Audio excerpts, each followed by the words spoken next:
या कार्यशाळेचे आयोजक जे आहेत गणेशजी पराडके यांना पण विनंती करतो की तुम्हाला म्हणजे कशी प्रेरणा मिळाली, तुम्ही वाटूरला आलात, तिथून ही कार्यशाळा आयोजित केली आणि धडगाव तालुका पाणीदार करण्याचा संकल्प केलेला आहे, आपलं मत व्यक्त करा.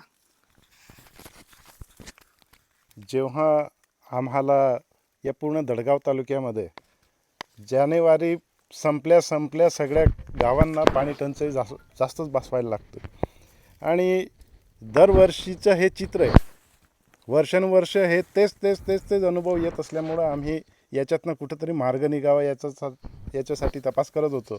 त्यात माझे जे बंधू आहे, ग्रामसेवक आहे किशोर भाऊ, त्यांनी मला डॉक्टर पुरुषोत्तम वायर सरांचं एक व्हिडिओ बघतो असं म्हणून त्यांनी सांगितलं. त्याच्यानंतर ते व्हिडिओ बघायला मी सुरुवात केली आणि त्याच्यातनं मला एक आशेचा किरण निर्माण झाला की हे जे तंत्रज्ञान डेव्हलप केलेलं आहे वायर सरांनी, तर अगदी कमी खर्चामध्ये आणि सामान्यातलं सामान्य माणूस बी करू शकेल आणि ज्याला कुठलंही तांत्रिक ज्ञान नसलेलं माणूससुद्धा करू शकतो, असं एकदम सोपी पद्धत त्यांनी डेव्हलप केलेली होती.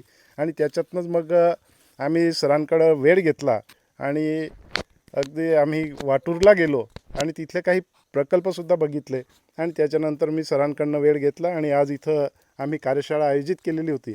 त्याला या परिसरातील शेतकऱ्यांनी चांगला प्रतिसाद दिला आणि विशेष म्हणजे ह्या सर्व गावातले जे सरपंच आहे, उपसरपंच आहे, ग्रामपंचायत सदस्य असतील, ते सुद्धा त्या ठिकाणी उपस्थित होते शेतकऱ्यांसोबत, जेणेकरून आपल्याला त्या प्रशासकीय मदत लागणारच आहे, पण गावातल्या लोकप्रतिनिधींची पण गरज होती. म्हणून हे सगळं एक पूर्ण सांगड घालून आपण ह्या ठिकाणी हे कार्यशाळा आयोजित केली होती.